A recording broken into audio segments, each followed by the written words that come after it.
Hello and welcome to the Gaggle, where we challenge and, if necessary, destroy media narratives. I'm George Szamuely. With me today, of course, is co-founder of the Gaggle, Peter Lavelle, and we are very fortunate to have with us on this very day one of the preeminent experts in the world on Russia, Ukraine, and geopolitics in general. And so, given all that's been going on, thank you so much, Richard, for giving us time. I'll just set it up very quickly. Clearly, over the last 48 hours, we've had an amazing flurry of events, a lot of very dramatic diplomacy. We had a speech by Defense Secretary Pete Hegseth in which he outlined what America was looking for from any negotiation, for any negotiated outcome in Ukraine, which wouldn't, and as he spelled it out, it wouldn't entail Ukraine membership of NATO. It wouldn't entail any American troops on the ground in Ukraine, and Ukraine would have to give up territory. It couldn't go back to the pre-2014 situation. And then, even more dramatically, later in the day, President Trump announced that he had an hour and a half, depending on what the Russians claim, an hour and a half conversation with President Putin, a very warm conversation, and they were intending to begin negotiating the end of the Ukraine war immediately. And Trump later on said that negotiations are already beginning in Munich today between the Americans and the Russians. He promised a meeting between himself and Putin, probably in Saudi Arabia. There's a mutual invitations to visit Moscow and Putin to visit the United States. So obviously, it's just a huge amount to discuss. So, Richard, what are your first impressions? And then we'll go on into greater details about what's likely to come. That's the longest question ever asked on this podcast. Yeah. It's so long, but I needed to set it up because not everybody is following things as closely as we are. But anyway. Yeah. You're absolutely right. Well, first of all, it's a pleasure to be back with you. But second, yes, it's certainly this has been a week in which we could call it and well, sort of dub it an ice-breaking week. It's the logjam is over. Things are moving. After 3 years of stasis, refusal of the White House, the Washington administration under Biden, even to talk to Putin, diplomacy is considered a gift, a privilege, as we heard. All those endless talk about, even now, condemnation of actually talking is appeasement and all the rest. So things are changing, as you say. Trump promised changes, and boy, oh boy, hasn't he done so, living aside his domestic politics, which is, of course, fascinating in and of itself. But in foreign policy, clearly, he's a mover and a shaker. Well, there's all sorts of things to say, but as far as I'm concerned, the big picture is that Trump is perhaps a flawed vessel, but nevertheless, he's doing things and raising questions which should have been raised and answered 30 years ago. So what he's done, it isn't just a contingent thing, the Russia-Ukrainian war, which I'll come back to, but it's also about the last 35 years in the post-Cold War years. So the question, what's the point of NATO? Should the United States still be providing a security guarantee to European powers who are well can afford it themselves? And third, what is United States position in world politics? I mean, one can't say one is a huge enthusiast to say that he wants to get this war over so that he can start another one in East Asia. But that seems to be part of the subtext, not a war, but certainly a conflict, which one of the things about Trump, of course, is that he does seem to have a horror of war. I mean, that seems to be genuine, and it goes back all the way to his early times. Yep, you can condemn it as being a mercantilist, a businessman's instincts, but those instincts are not bad when it comes to allowing business to do its business without the interference of war. I mean, there's one other thing to say. I mean, you set it out, you outlined some of the issues, the 90-minute talk and the position of Pete Hegseth. Two things which emerged out of that. Immediately, the fact that the four-person negotiating team, which he's established, excludes Keith Kellogg. Yep. Kellogg he was initially, there's one version which says that he was a feint, so Feint, a diversion, and the actual work was going on behind the scenes elsewhere. And obviously Steve Witkoff, I don't know how you pronounce it in American, but in English we'd say Steve Witkoff, who is the one who was sent to Palestine as well and achieved amazingly a ceasefire effectively in a matter of hours, what Biden couldn't do. From an individual that knows nothing about the Middle East, knows nothing about Ukraine, Russia at all. That's extraordinary. Go ahead. Yes. Yeah, but he's a wheeler. And the others, of course, the four-person team, that's Secretary of State Marco Rubio, CIA Director John Ratcliffe, and National Security Advisor John Ratcliffe. Have I got that wrong? No. Mike Waltz is the National Security. Yeah, I got that. Thank you. I typed it and I repeated the name by mistake. So, and of course, Steve Witkoff, you just mentioned. So it's that's important. And finally, what's been fascinating has been the reaction of Europeans. To call them headless chickens would suggest that they have more strategy and direction than else. It's awful.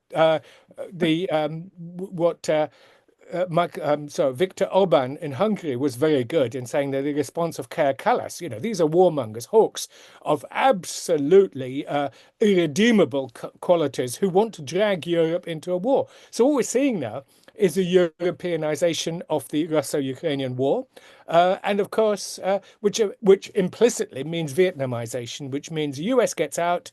As you remember, 1973, Kissinger, Right. Nixon. 2 years later, Saigon falls. So Europeans own it, and Trump doesn't want to own this war. That's the thing. But Europeans, I mean, absolutely. Nevertheless, they seem to be able to learn nothing. I mean, again, sorry to look at my other screen here, but I just want to quote from The Spectator in front of me, where our dear leader, our great leader, even Sir Keir Starmer, told Zelensky this morning that Ukraine is on an irreversible path to joining NATO. So, am I living in a parallel universe? What's going on? So that's the position today. Thanks. It's a very bizarre Stockholm syndrome. It's just they really just need to clean that layer out. And Trump is giving them an opening. What I thought was most interesting. Obviously, Pete Hegseth is reading from a script or talking points that were provided for him, but I thought it was fascinating. And what makes it the icebreaker is that Trump put down the marker of no NATO, no Americans involved in any kind of peacekeeping offering, 2014 border. I mean, point after point. And now we can start negotiating. That was what fascinated me, okay? Yeah. Because if we look at these major things that George enumerated there, then, because I looked at the analysis over the last 24 hours, maybe it's presumptuous to say, but the rest of it's just kind of details, isn't it? Yes. Yep. So that's why exactly Europeans say that this is appeasement. You've given up the table before you start negotiating. But on the other hand, it's realistic. So there's no point doing what Kellogg was doing. We're going to, we're going to hammer you until you start negotiating, which that's also an equally absurd starting point. But of course, Trump and all these positions, it's absolutely right to put that on the table. Even that, of course, is not enough because it implies some sort of an immediate ceasefire along the existing line of contact. But then that just raises all sorts of questions themselves. But at least so I was just wondering. I mean, one argued maybe the other way that the overreaction on the part of the Europeans comes about because I haven't really listened carefully to Hegseth's comments. So, for instance, somebody could say, well, okay, no one really believed that the final negotiated outcome of this war would be Ukraine's membership of NATO. So he was just being realistic. No one really believed the pre-2014 borders, which includes, of course, Crimea in Ukraine. No one really believed that was doable. The issue of the forces in Ukraine, he says no American troops on the ground, but he didn't rule out American logistics. He didn't rule out American air support. I'm not saying that that's my position. I'm just saying somebody could argue that, he's not really saying anything that drastic. It was just a wild overreaction on the part of the Europeans because they've been expecting somehow Trump to pull the plug on them, and so they listened, or they didn't really listen to Hegseth, and immediately started screaming and tearing their hair out. So maybe there isn't. He's not really saying anything that drastic. Yeah, no, Or you could take the other side and just make them swallow the bitter pill Right, but all at that's a different, once. or that's a separate issue about the bitter pill. That just on that question, he's not saying anything that different from the previous position. It's just that his emphasis is a little different. Yeah. And there's a nuance as well.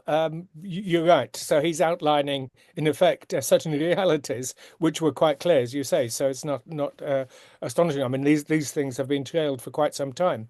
But there's another nuance, of course, about starting negotiations, is that obviously Europeans keep saying, nothing about Ukraine without Ukraine. But then, of course, we have Zelensky's own position, which of course is misportrayed so often, or the fact that Russia refuses to talk to him and saying this is a Russian talking point, that he's not a legitimate president because there have been no elections and his term officially ran out in May 2024.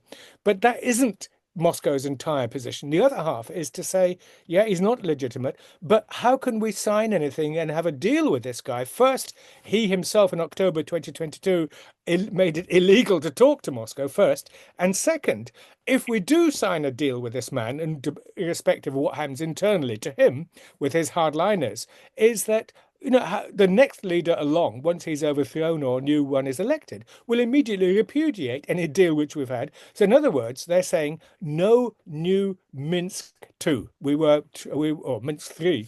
We were betrayed the first time, and we're not going to be betrayed a second time. And indeed, any other deal, no new, and this is the Russian mind, is no new San Stefano of early 1877, or sorry, 1878, which was then immediately repudiated 4 months later. So this history of perceived betrayal, which was actually repudiation, they win the war and then lose the peace. And I cannot tell you how many Russians have been telling me in those last few days that Putin is going to give the game away. That after all these sacrifices, all that he's done. So don't forget, Putin himself has a hinterland. He also has a public opinion. And I'm not just talking about the Z nationalists. I'm talking about the mass of the people. After all we've endured, all we've suffered, are you going to give the whole, what's it called, the party away, the game away? The game away. The game away. So, so Putin also, of course, has his own domestic constraints, which we tend to forget, in the Western vision, an all-powerful dictator and so on. Far from it. Going to just say one thing on that. Which has come more to my mind lately because there's various things. Of course, you remember the day he announced the war, the 24th of February 2022. He also convened a meeting of nearly 50 so-called oligarchs. In other words, he had to get them on board, these powerful, if you like, feudal barons, call them what you like. But, there's domestic constituencies. Of course, he overrode their concerns, but at least he had to try to get them on board in one way or another. So, Russia is a more complex polity than some of our Anne Applebaums and others would suggest. What having Ukraine at the table, obviously that doesn't seem to be a very high priority for the Trump administration. I think it was Trump himself said, "Oh, and I guess the Ukrainians will be there too." I mean, it was obviously choreographed as a secondary concern. And the animus that Trump has towards Ukraine, given his first time in office, okay, and Ukraine's involvement in Russiagate, I don't think that he's going to give them much sway. But why should they? Why should his administration really consider that? Just as you said, the other part of it is this Europeanization of NATO politics. I mean, it's putting markers on the board. Ukraine just doesn't rate. No, it's right, absolutely. And just the other side of it, of course, is the NATOization of the European Union.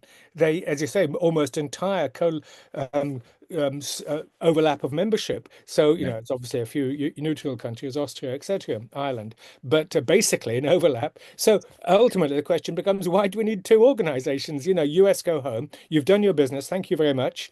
Go and do your other things. Be your America first. Indeed, focus on your own domestic problems, of which there are many and multitudinous, and we'll get on and try to do it. But unfortunately, the Europe that's left is a quasi-Americanized, militarized polity, which, as I've argued elsewhere, it's from being a welfare state or focused on welfarism, it's become a warfare state under Ursula von der Leyen, one of the most catastrophic European leaders of our time. The Kallas, the Kublius, and also the Foreign Minister Annalena Baerbock, and all of these people who are, repudiating their own normative foundations of the European Union, as I used to believe was a peace project, and only Orban and Robert Fico in Slovakia mention and go back to those ideas.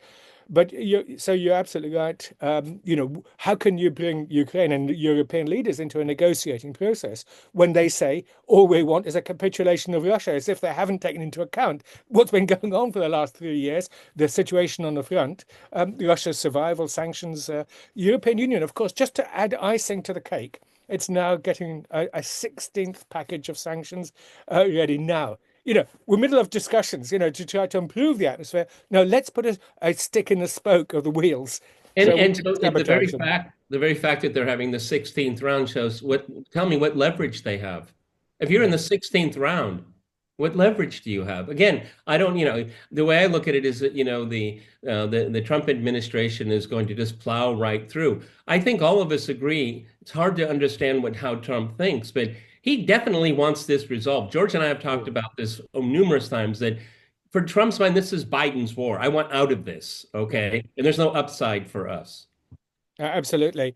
This is Biden's war. It's 100%. And you talked about Trump won the allegations against him. And of course, he's now removed the security clearance of the 51 security officials, including 6 CIA bosses, who signed a document which they must have known was false.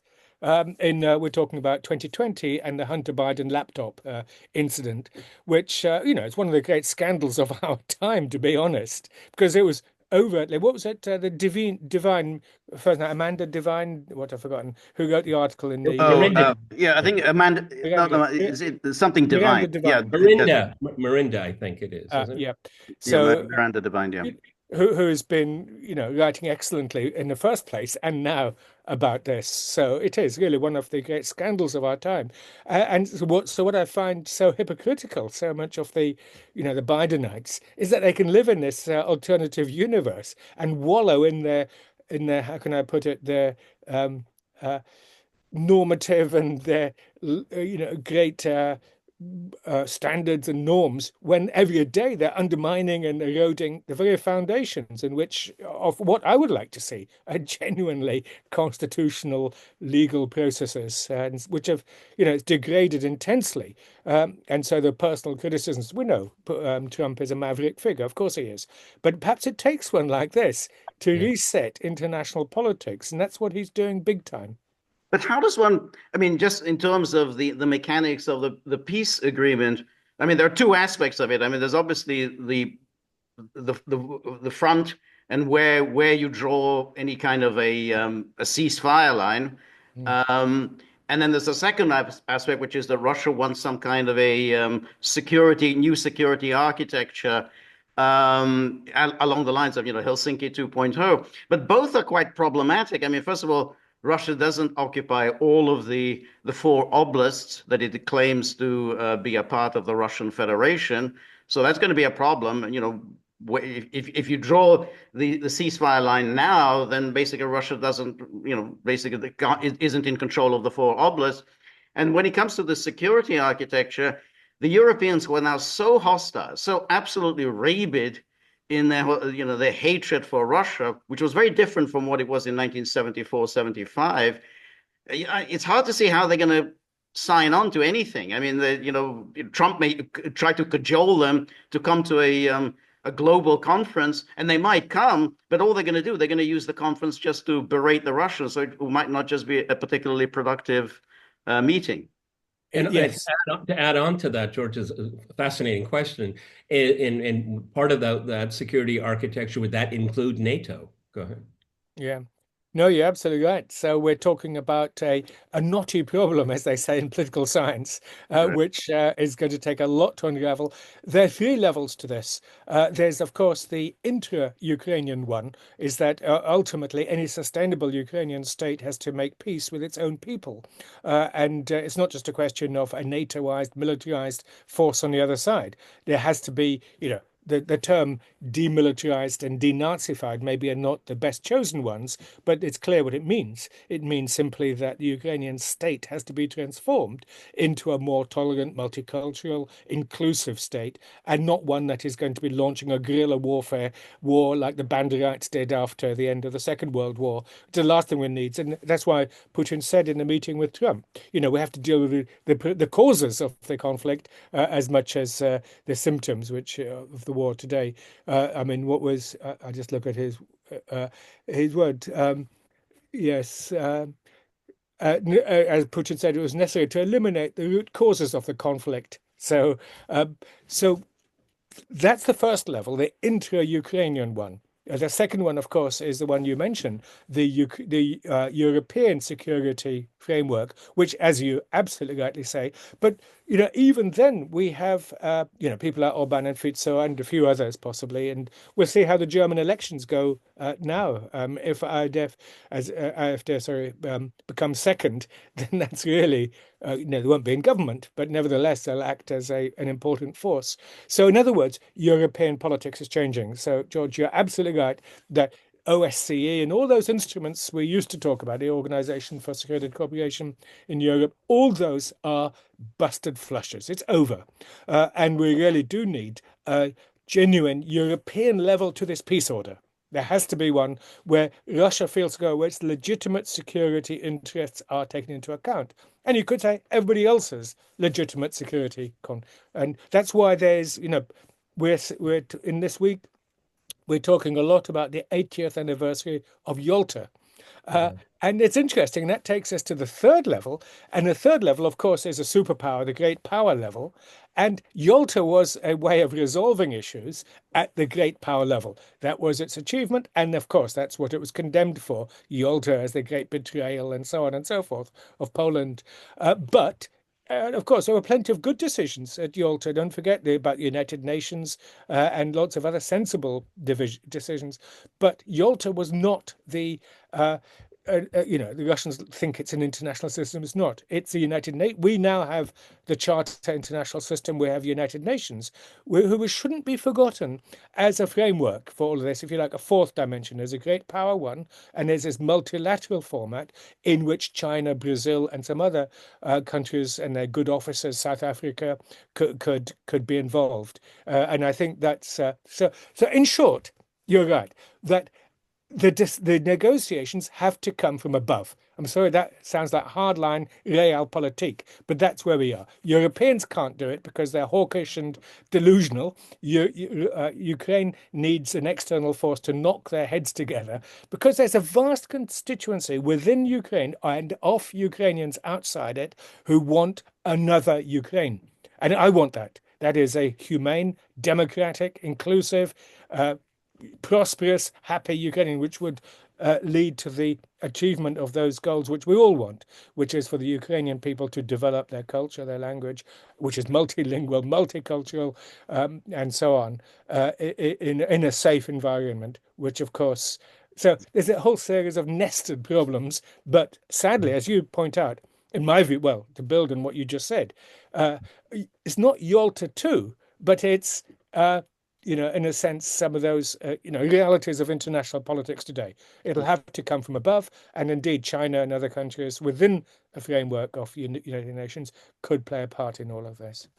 It's fascinating what you said about the Europeanization of this problem here.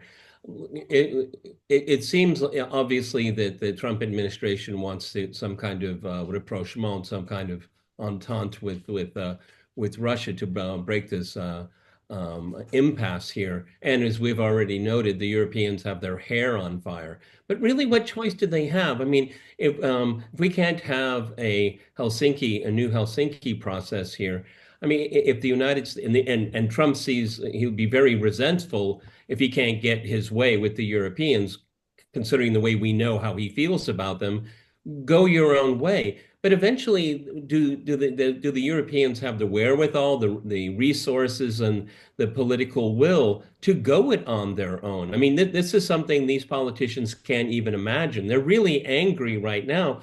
But I mean, what it'll do is that as Russia and the United States talk, we don't know what the outcome obviously going to be. But if the Europeans drag their feet, or even worse, that's just going to get the Trump administration even more annoyed with these Europeans, and just just do it yourself. Okay, that's I think we've already gotten a preamble of that, but I think it's also a threat to them. Yeah, you're right. And when Macron and others, Starmer, talking about 100,000, 10,000, whatever European troops in Ukraine, I mean, what are their conditions? And so Trump was absolutely unequivocal. In addition to the list which George outlined at the beginning, there was the idea that any troops in Ukraine would not come under NATO's aegis. Neither would they come under Article 5 guarantees. In other words, we want nothing to do with it, and don't NATOize it. It's your mess, you sort it out, is basically. But they can't. And so you're absolutely right there, Peter, that Europeans, we constantly use the word delusional. And Anatol Lieven put it so well the other day when he was saying that they're like these cartoon characters who run off the edge of a cliff, and they're still walking. And they're still running. Yes. Still running, and just before they go, whoops, and then of course, so they're in that stage now of the legs manically cycling, but before the fall, and rather hard one. So you listen to these people. I just quoted Starmer. It's in other words, it's an interesting cultural phenomenon. These people. I mean, Scholz, of course, is slightly different. He understands things a little bit better. But the Macrons and the Starmers of our time, and all those others who signed the Weimar Plus document with the foreign ministers and so on, they're living in a world which I haven't really taken into account. And of course, it was those delusions which created the conditions for the war in the first place. And what salutary shock will get them out of this? Well, it's the idea that they're going to be spending 5% of GDP on defense, or even 3.5 or 3%, given the fact, for example, in the United Kingdom, we have a major economic crisis with economic stagnation, massive infrastructure collapse, NHS, just everything. It's the whole governance is falling about our ears.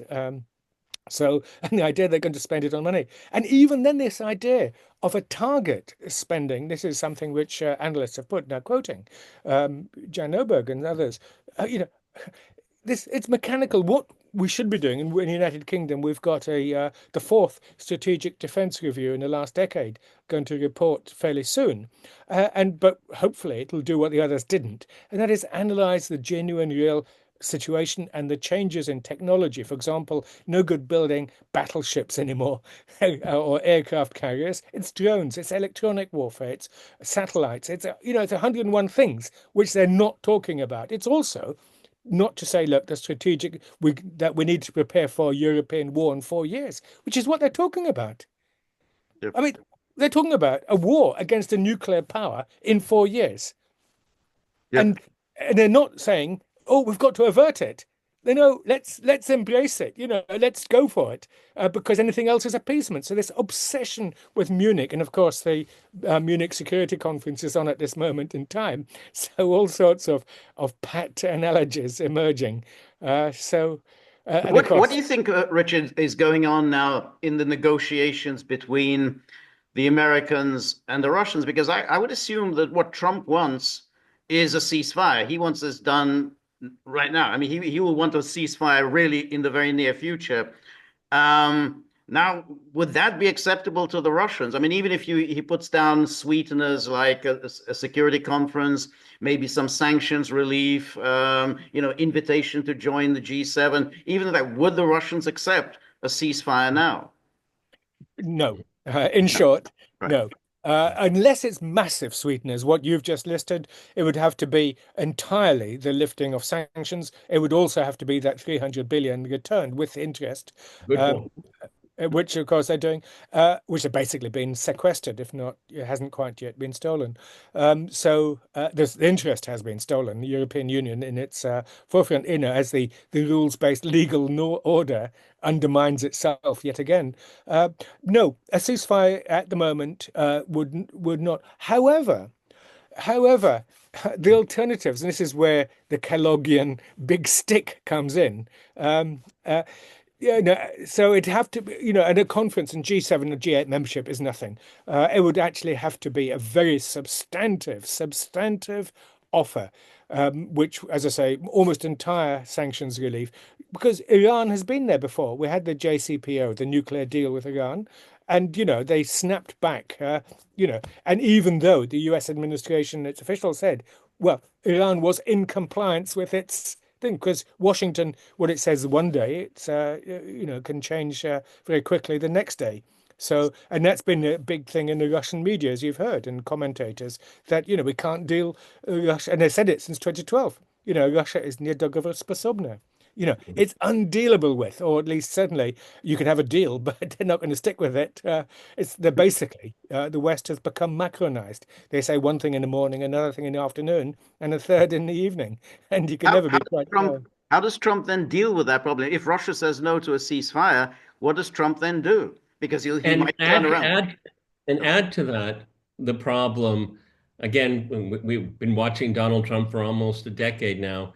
He's very eager to get a win, as he calls it. Yeah. Is he too eager? Yeah, he wants a Nobel Peace Prize. If That's Obama got right. one, he wants one.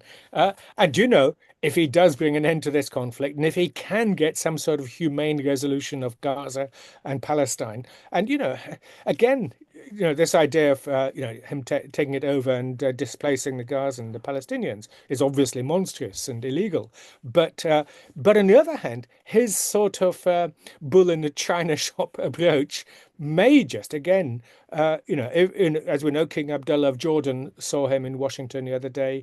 There have been Egyptian envoys. And so, indeed, the major Arab states, Middle Eastern states, need to step up, and including Iran, to try to, work this way. And so, you know, if anybody can do it, possibly these Gordian knots, it may well be, as I said, a flawed vessel, yet it's the best we've got, both in European security, Ukraine, and in the Middle East. So but as you say, what if Russia refuses? It's this ceasefire, because as then Russia would will argue, look, I'd say we had this ceasefire. I'm thinking of the Korean situation. Already by June 1951, you had the invasion from the north, and the south invaded the north, and the Chinese came in, and basically it was all settled, and the line along more or less the 38th parallel was back by June 1951. But the war went on for 2 more years, and it took. By the way, it was Eisenhower who came in within weeks, who Yep. who did it, and so Trump is in the position of Eisenhower in a rather different way, because the war could have ended 2 years earlier in Korea. And so maybe even if this drags on, and I've heard a lot of people saying, look, it's not going to work. The war is going to continue at least till the end of this year.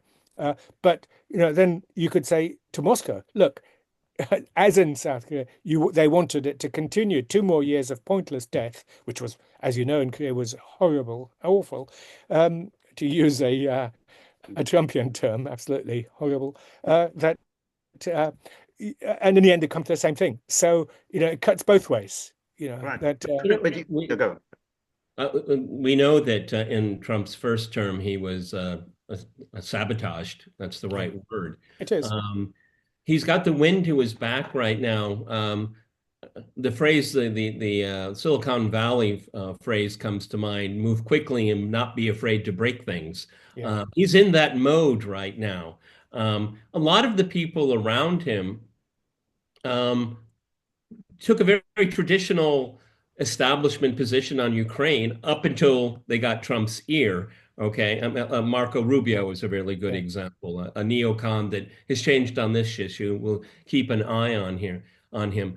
What are the dangers of him being tripped up, slowed down, thwarted, or is his mandate strong enough? He's got enough backing within his own party. His MAGA movement is beginning to fray over Gaza, but I haven't seen any split over Ukraine. Mm. Well, one of that's a huge danger, but the what's it called? The confirmation of Tulsi Gabbard this week, I think, is a major importance. The fact that she's going to be in charge of the daily security reports, the thing that years ago Ray McGovern, our colleague, Yeah. used to do, and so as a director of national intelligence, she will have a fundamental, crucial input into these debates. And as you say, Marco Rubio, I watched as we talked about, I think earlier, the confirmation hearings, and he was remarkably fluent, actually, and in his follow-up press conference, Yeah. very, amazing in some ways. In other words, people are saying things in this administration. I mean, they're saying some crazy things about domestic stuff, and I leave that to one side. But in international affairs, they're saying things like Pete Hegseth the other day, as we mentioned, which we've not heard anything like this for 10 years. And even under Obama, when we have a look, who was the Secretary of State? Hillary Clinton, for heaven's sake. And before and all the way back. So this is the first time in many, many years we're actually having a genuine discussion of genuine issues rather than that world of illusions where, there's black and white, Manichaean, and so on. So we're going back. And indeed, by the way, there's something else about Trump. He has obviously repudiated the old neocon and liberal interventionist language of so-called democratic internationalism, this sort of that American way of life, or that Western the political West, as I call it, is of universal validity, and anybody who stands out of it needs to get banged on their head quite severely. That's all gone, but he hasn't gone back entirely to what I would like a United Nations based sovereign internationalism. So he's gone back to something, and in part it's a conservative internationalism, good old American conservative, which is good, of the Pat Buchanan sort, Right. outlined years back. But in other words, the paleo conservatives, which is very different from the neo conservatives, by the way. Right. And this sort of America first. Well, we don't know entirely what the ideology is, but it's not this interwar America first ideology, because clearly Trump is out there, he's active, and a genuine American first would literally be out of it, immediately, but he's not. So it's engagement, but on different terms.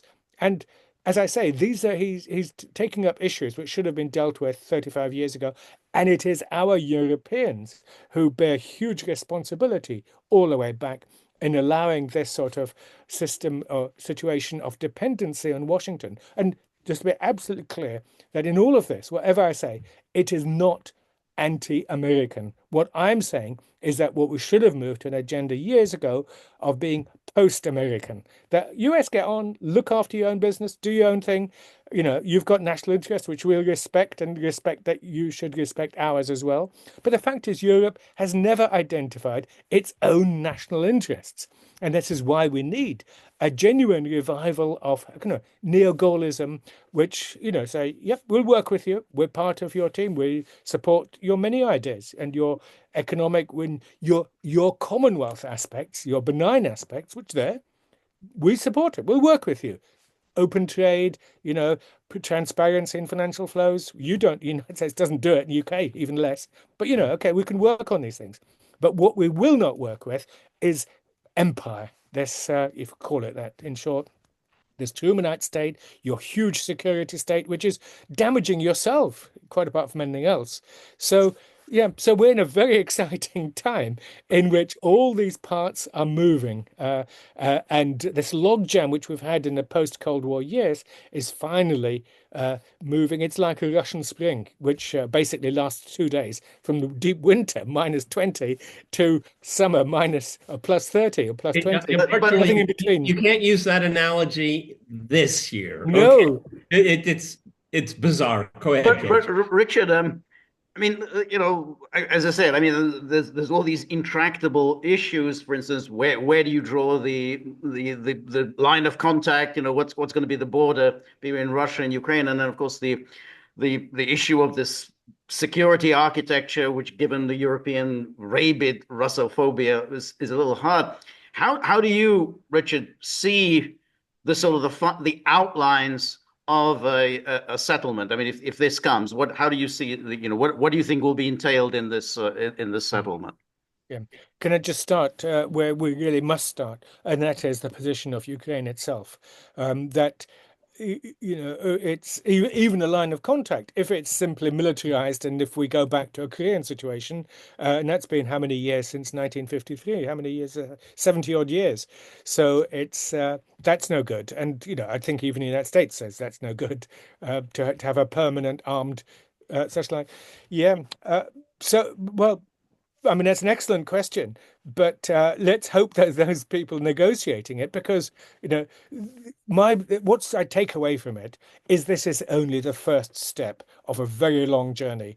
But there's certain fundamental principles that somehow or other we need to first of all make Ukraine secure. And that means not just in security terms with tanks and artillery lined up along a line of contact, but that ultimately an acceptance that there is another Ukraine, that ultimately this border, hopefully between the Russian annexed, occupied part, or what formerly Ukraine, that this hopefully this border can become softer and softer over the years. We don't want it to become another 38th parallel.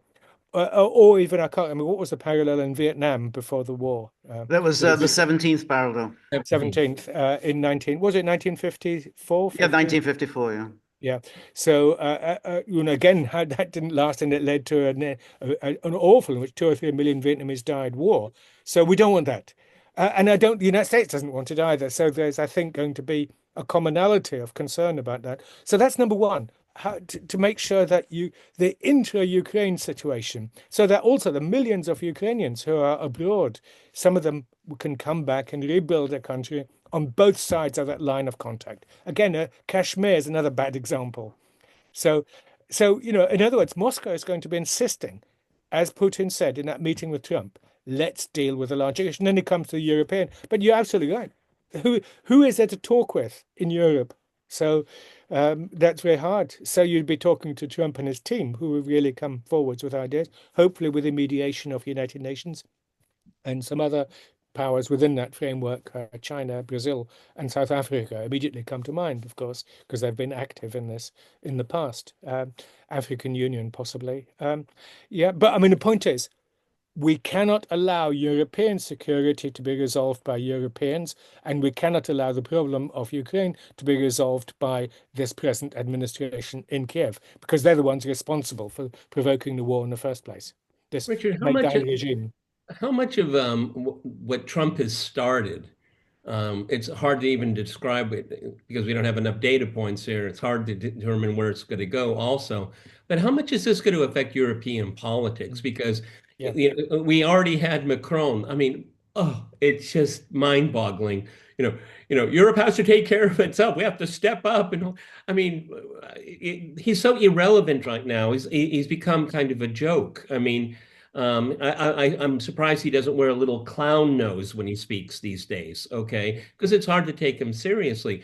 But there's going to be, I call them sovereigntists. Other people call them the right wing. But is this an opening for them to say that this is the status quo, the security status quo of Europe is at a dead end? It's bankrupt. I mean, is this going to empower them? The Victor Urbans and Fisco and these people? Is this going to be something that, and we have elections coming up in Germany, is this going to help the conservative right wings a party in the election? I would tend to think it would. Yeah, no, I think that's a key question, and to answer that, I'll go back one step. What I've been arguing for some time to understand it conceptually is that during the first Cold War, we had this thing called the political West established. That is, United States, Western Europe, and its allies, Japan, South Korea, and others. So this is a political West based and generated and created to fight a Cold War. The tragedy was at the end of the first Cold War, 1989-91, we then this political West didn't not just not dissolve, but as it has done its business, Soviet Union gone, communism as a challenge, organized challenge has gone, etc. And it radicalized in all sorts of ways, and it became first of all global, and then secondly, it radicalized internally. NATO enlargement was just an epiphenomenon to all of that. What we are today seeing is that Trump comes along and says, look, I don't want this political West. It's a burden to us. Why do we need it? The war was over 80 years ago, for heaven's sake. Let's move on. The Cold War's over 35 years ago. Let's move on.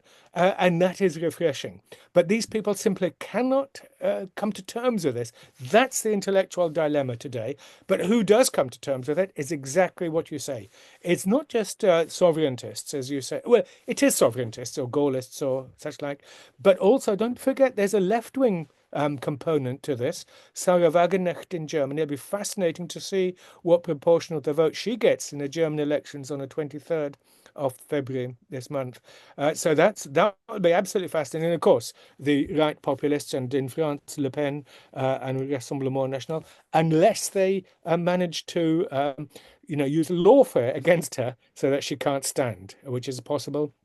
And also, of course, we then see where the logjam is moving. We saw the Romanian elections a few weeks ago, where George Catescu was, effectively won the election first round, and they then abandoned the election. And also, of course, the challenge to the Georgian elections last autumn, where we kept asking Zurabishvili, Salome, the former president, what is the evidence for mass transgression? Of course, there was a bit of fraud at the margins, but did it really substantially change the outcome? Well, if it did, of course, it would be appalling. And so let's show us the evidence. They can't do it. So, and that's why it's interesting that USAID did many good things, but it also did many bad things as well, because it moved away from the Kennedy when it was established in 1961 as genuinely peace and development, and it became a regime, in part,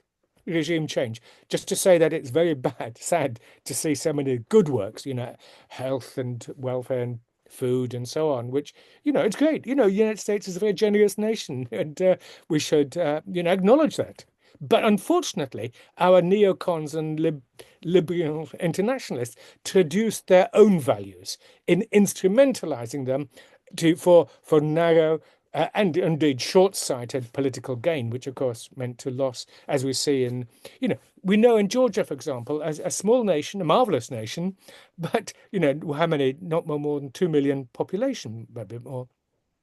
But 30,000 NGOs, most funded by you couldn't make it up. Ukraine as well, as we saw, USAID was funding. Richard, I was there during an election years and years ago. George has heard this before. You couldn't go to a cafe. They were all packed because they were all NGO workers. The locals couldn't get a table. Yeah, that's good, isn't it? Yeah, you couldn't make it up. In other words, what this does, of course, it's extremely damaging to the development of the civic fabric of a society itself. It's all outsourced. And that's, of course, what European politicians have done and intellectuals. They've outsourced their own, not only their own security, but their own consciences to a Washington. And hence their panic today is that their loyalty has been to a Washington, which has now changed and disappeared. No wonder. If I could just add on to that, because I don't want to forget the question, but with Trump's cutting funding to USAID and now NED, and that's going to follow. One of the issues George and I have talked about over the years is elite capture by eliminating these, I would say, poisonous organizations, the reasons you just enumerated on.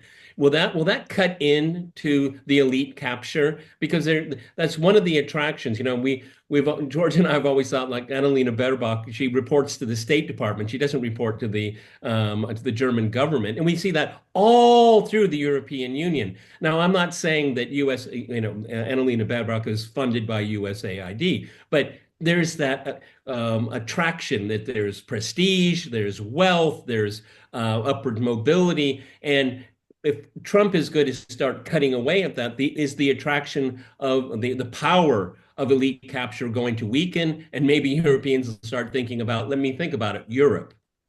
Yeah, that's right. There's been the infantilization of a whole generation of politicians because they've been excessive dependency at precisely the time when there was no longer a need for this dependency. Yeah, Europe may well needed US support at the end of the Second World War, devastated continent, but we don't need it now. In fact, we would be in precisely what Trump is saying. We would be better partners if we could take greater responsibility for our own security. So the United States then can focus on its own domestic and other issues. So but you also raise another point. Where are the politicians of any stature in our time? So we have Putin, we have Xi Jinping, we have Trump now, who, like him or hate him, he's nevertheless, a major historical figure, leaving aside many, many other great leaders in the world, but of these ones. Whereas, look at Europe. Where is there anyone who is articulating? Well, Viktor Orban and Robert Fico, we've mentioned before. We've mentioned some of the oppositionists. Sarah Wagenknecht, I actually have a lot of time for. I think that this vision of left conservatism is a very powerful critique. It's left economically and conservative socially. So effective, would go along with Trump's idea there's only two genders rather than 69, which I think was the earlier vision. Yeah, and you can hold in the same thought, limiting illegal immigration. Well, that's it. Yes. Well, across the continent, that is and in the US, of course, a fundamental issue. And of course, in the United Kingdom, one has to say, it's very interesting to see that Blue Labour, which is equivalent of a left conservative movement, is now back as dominating because the Starmer regime, let's call it that, because it's for various reasons. That it was devoid of ideas, devoid of governing principles, and even of values, if you like. And so, the Blue Labour's stepping up. So, in other words, not only the so-called geopolitical tectonic plates are moving, but as you suggest, this also releases all sorts of political energies within European states. I would go maybe just a little bit further. And I would call for a fundamental review of the European Union itself. I'm a committed European, always have been, but not this Europe, not this European Union. And I would go to a more functionalist one, which is, of course, the idea of David Mitriani way back in the 1960s on functionalism, and not a territorial quasi-state, but a genuine functionalist. Let the states, as you say, sovereigntist and so on. But of course, in our little continent, we should all work together.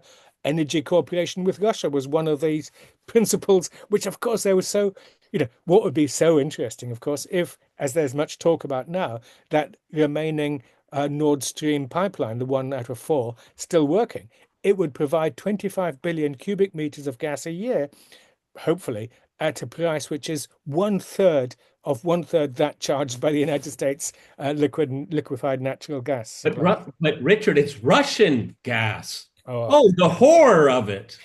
I don't know. I've said now for a couple of years that it's very popular. It's been very popular to say, well, future historians will explain to us. No, we're going to need future psychologists to explain to these mindsets because it goes beyond reason. Do you think? I'll ask both of you. Do you think if part of the deal would Putin agree to turn on the fourth pipe? Richard, what do you think? George, what do you think? Well, he would. I mean, if they asked him, the European Union asked him, he would do it. Of course, it'd be foolish not to, because it's of course it would, as it were, save European industry and save elites who really hate him. But on the other hand, it would be a sort of, again, a first step towards rebuilding the trust building, which has gone been so far damaged. And of But course, just, but I mean, to answer Peter's question, I mean, there's an aspect to it which is which we should discuss, which is Trump's view of Nord Stream. Trump has been very hostile to Nord Stream. Yeah, Trump wants to get Europeans dependent on American liquefied natural gas, and he's threatened and bullied and cajoled the Europeans. You got to get yourself off Russian gas. You got to start buying your energy from the United States. So you have to then wonder how would Trump respond to something like that. That would not be anything that he'd sign on to. and George, I mean, if the Russians were to turn on number four, wouldn't a precondition to that be who blew it up in the first place and who's going to pay for it? Yeah. For the others, well, one is working and it's actually full of gas, so it's basically it would be relatively easy. Well, if you get a pumping station going to work. But George is absolutely right. Is the United States has been bitterly opposed to this energy relationship between Russia and Europe all the way back to Kennedy's time, by the way. So it's bizarre. And this is one of the other things which I said to Europeans. Look, what's the United States got to do with it? This is our continent. Why should the United States have a veto voice over our energy security? Yeah, but look at what we're talking about. We're talking about Putin and Trump and energy. Europeans are not part of the equation. They did that to themselves. Self-marginalization. They've marginalized themselves, made themselves irrelevant rather than, well, they're still sort of can do damage. They can still stick plenty of sticks in the spokes. But, in terms of a positive agenda, there's very few major leaders in that position. So you're absolutely right. It's Europe. It's a tragedy, slow motion. You could put it two ways. It's the Ukrainization of Europe. So if they really continue this militarism, and heaven forbid it happens, but the factors which led to the attack on Ukraine may ultimately, if they really go push the boat out in terms of militarism and so on, well, that Europe itself then becomes a security problem of such intensity against a nuclear power. And obviously London or Britain would be the first to hit because it's a long way away and the radiation, they wouldn't do it. They're so close. But obviously, because we are the most militant in the United Kingdom, virulent, it's dreadful to think about it. And I'm not suggesting it, but I'm just outlining. Obviously, it's something we need to think about. And this is why the irresponsibility of our leaders in the nuclear age. I mean, there's very little to give, but I will give Biden his due on this one. He always said, we will not allow the Ukraine war to become the Third World War. And he achieved that. So, I'll give him his due on that. Unfortunately, the Europeans seem to be keen to bring it on. You want this war? Okay, we'll do it. And you'd have to wonder, though, just as you say, Richard, that if this militarization of Europe continues, and the hostility, this very aggressive hostility on the part of Europe, coming from, the Baltic states. I mean, this former Prime Minister of Estonia is the representative of the EU. You'd have to then wonder whether Russia will then be faced with exactly that situation that you faced with Ukraine in 2022. We need to do something because we really can't have this militarized continent arrayed against us, irrespective of about the Americans, but we now have a militarized continent arrayed against us. And how does this benefit Europe? What's the benefit? Yeah, I'd say I don't get it. I mean, hostility towards Russia, is it an organizing method to keep Europe, deeper in integration? Working towards the United States of Europe. I mean, I can understand if that's the goal, okay, because I don't understand what they want to achieve by maintaining this absurd hostility to Russia. I don't see their benefit. Yeah. You're absolutely right. It's even worse than that. Kaja Kallas is the foreign affairs person, but Kubilius from Lithuania is the defense person, and Ursula von der Leyen in her now second term as President of the European Commission, is virulently Russophobic. So the question, how does it benefit them? And that's why we need to go back to this whole notion of a Cold War. I don't want to blow my own trumpet, but my book called The Culture of the Second Cold War has just been published, in which I tried to analyze and precisely analyze how we got onto this. What is this culture of the Second Cold War? And as I argue, it's worse even than the First Cold War, because then at least you understood it. It was communism versus capitalism, Soviet Union versus the United States and its allies. Comprehensible, the end of the post Second World War, some issues weren't resolved. Okay, we knew it. It was simple. And today, it is more pervasive, more pernicious, more damaging than that. So that's why I do like, obviously, I said, obviously the Second Cold War doesn't cover everything in international politics today, far from it. Yet it is important because in a Cold War, the enemy isn't just a nation. It's the very existential nature of that alternative adversary. So it's something far deeper. And, I could say many, many other aspects of what a Cold War is. But it has these deep psychological roots of Manichaeism, black and white ism, the demonization of the enemy, the refusal to talk unless you. So I say this one is worse. And it's hermetic, meaning it's closed. That no ideas from outside can come into it. So this is why Starmer, quite clearly didn't listen to Pete Hegseth, who just said, literally, Ukraine will not join NATO. So they can't even listen to their own things. And that's the degradation within the political West. And that is why Trump, in many ways, is right to see that, United States no longer needs these people who are so degraded intellectually and all ethically that, let the United States move on. And so we're moving into, this political West is now declining. It's now fragmenting, and so which means, of course, that the whole post-war settlement is now fragmenting, and finally we're moving into a genuinely not just post-Cold War, but post-war situation. But the danger then is that they also jettison the good things about the post-war settlement, which in my view is the United Nations and the Charter International System.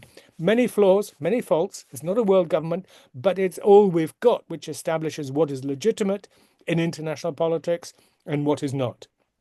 Of course, more honored in the breach than anything else, yet without it, we really will be into what, is implicitly in the Trump project, which is dog eat dogs, might makes right, and so on, which is, I find, as I said, Trump opens many doors, but some of them are rather nasty and boxes in which nasty things hide. It's almost as if if this trajectory continues, it's almost as if the ideas about international law, international humanitarian law of the last half, the second half of the 20th century will just been deleted. We will go. That's the danger. We've seen that in Palestine already. The fact that they can continue for so many months. Well, I'm sorry, it's mass murder. I mean, call it genocide if you like, but it's mass murder. And also the deprivation of rights of the Palestinians on the West Bank for many, many years. And the fact that the so-called, leading powers, United States in particular, Democrats worse even than the Republicans, endorsing and even supporting sending these 2,000-pound bombs and so on. But this is the curious thing about Donald Trump, because here he is talking about Russia. So this is very sensible. Even talking about China, he's talking now about massive reductions of nuclear arsenals, and working out some kind of a global system of great powers. Massive reductions of defense spending. You say, well, this is all sounds great, and then when we come to the Middle East, this policy that is just simply insane. It's just a demented this adopting the Zionist project, which has nothing to do with America first. The doctrine was supposedly he was elected on. Yeah. Absolutely.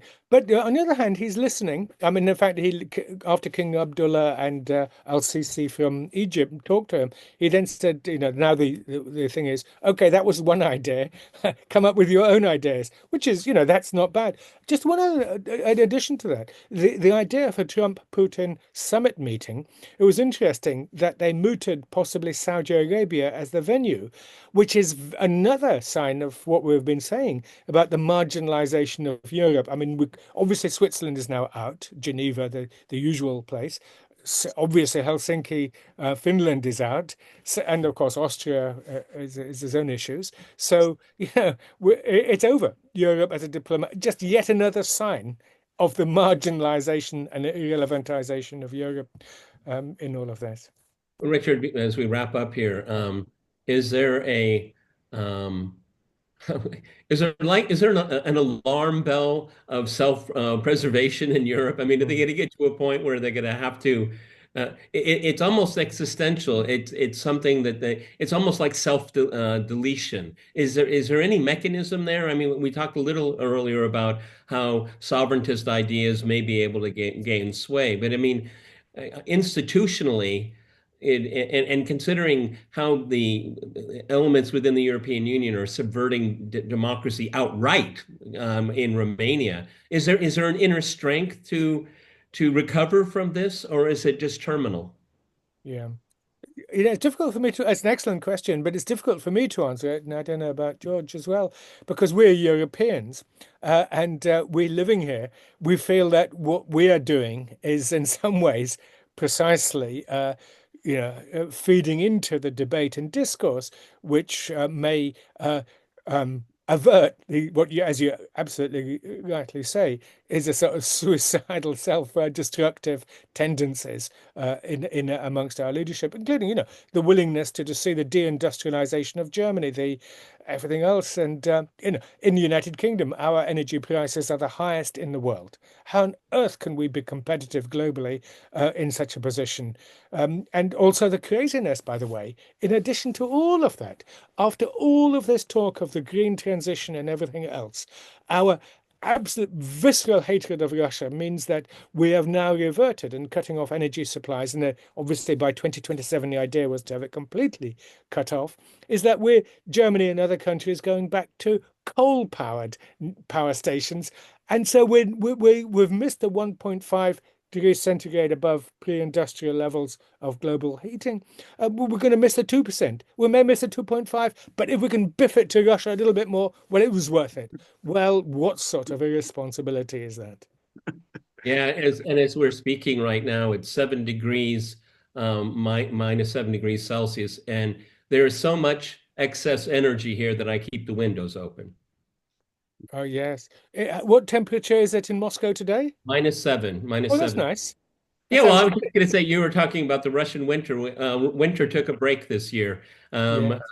There's no snow. But There probably won't be any more snow. maybe a bit sting in the tail, and you're going to get massive falls in the next few weeks. Winter's not over yet. They've declared winter over Oh, did here. they? Yeah. Oh, fascinating. I've been here for 27 years. The first year we didn't. This is the first year we really didn't have a winter. It's important. It's good that we've got to the important things, talking about the weather. Exactly. So, Richard, well, thank you so much for giving us your time. This is a historic day, and so we're very fortunate to have your insights on this day. I know Gagglers will be very pleased. So, thank you so much, and look forward to seeing you again very soon. Thank you, Peter. And remember, if you like the Gaggle, please like, share, and subscribe. See you soon. Bye-bye. Bye-bye.